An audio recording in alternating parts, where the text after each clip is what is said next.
South African Medical Association Trade Union General Secretary, Dr. Cedric Sihlangu. Very good evening to you, Dr. Sihlangu. Thank you so much for speaking to us. I'm curious about this. So previously, what was the arrangement in terms of doctors, because this has been an ongoing issue about doctors not being placed for their final training, most of them complaining about where they're training, whereas government has been saying, well, the issues that people are being picky, but now you're saying people complete that training, but they still come back and there's no placement. Good evening, Tabisa, and good evening to your viewers.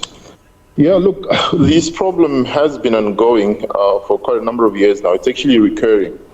In fact, many years ago, when we would finish our medical training, we'd go into an internship program, and from there we'd go into a community service program, and soon thereafter you'd literally go straight into a medical officer post, and it will be a seamless transition.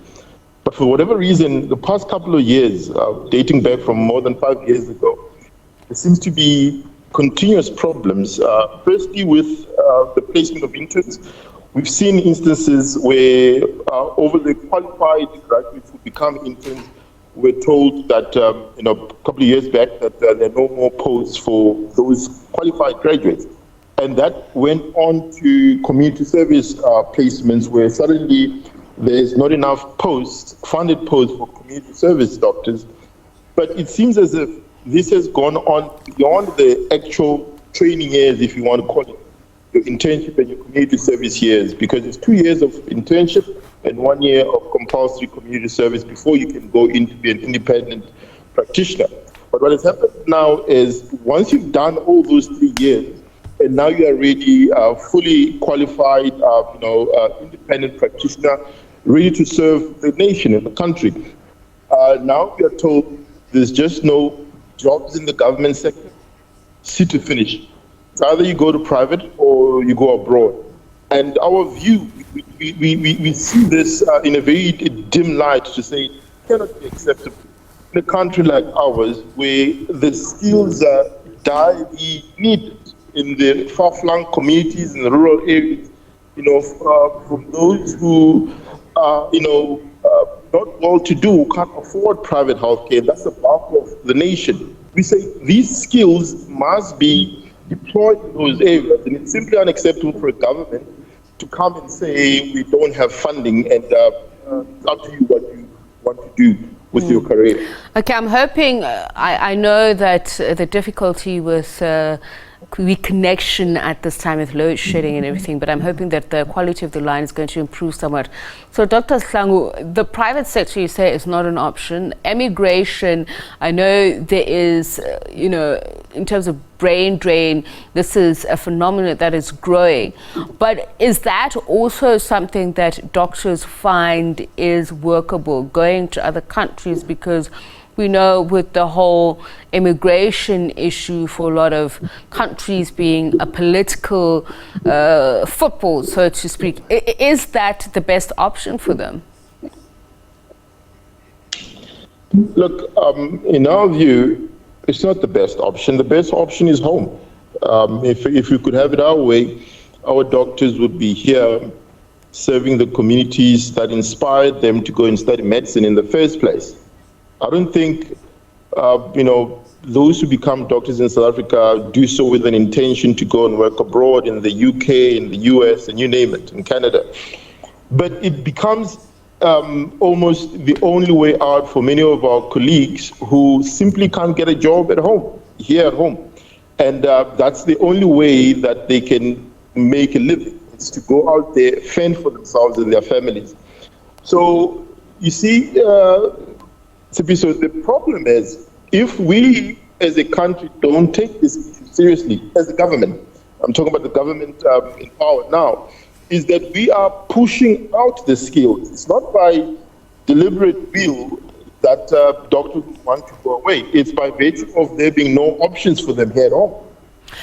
There was a discussion that's also been said, touted, really mooted as a policy directive, and the discussion has been across the board from economists to government as well, saying we've got to match the skills that are being taught with the needs of the country. So I'm just wondering, where is the disconnect here?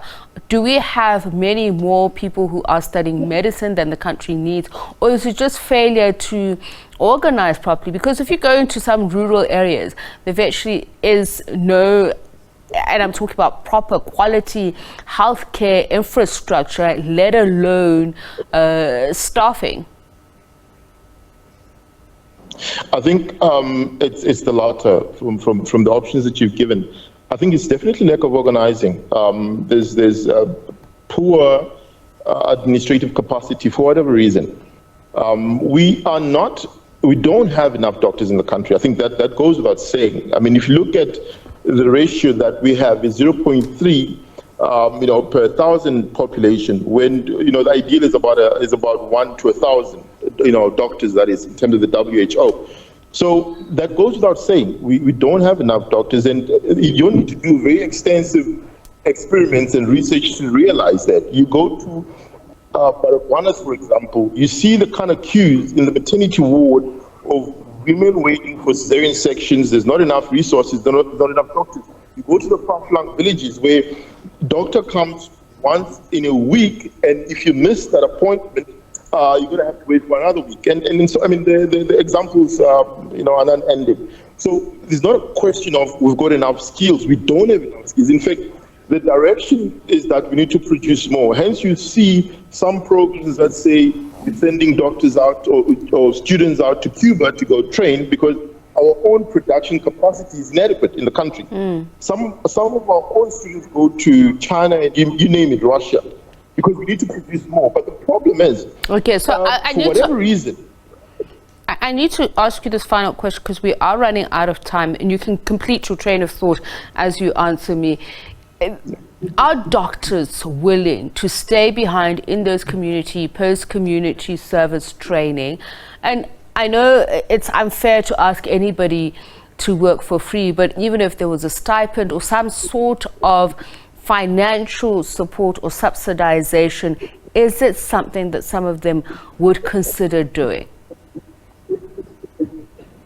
Look, we're very compassionate people as medical professionals. We do this out of the genuine, love of our people. And it goes without saying that we are more than prepared to serve. If I could give you an example, doctors who work sort of committed overtime, they actually go above and beyond the number of hours that they're being remunerated for, meaning that doctors will be paid for 66 hours that they will work as overtime, but they go and work 180 hours overtime.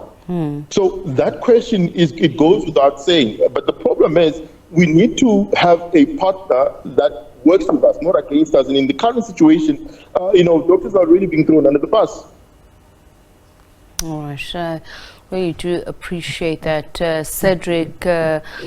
Dr. Cedric Sihlangu is the General Secretary of the South African Medical Association Trade Union, just speaking to us about lack of jobs for doctors after they finish training.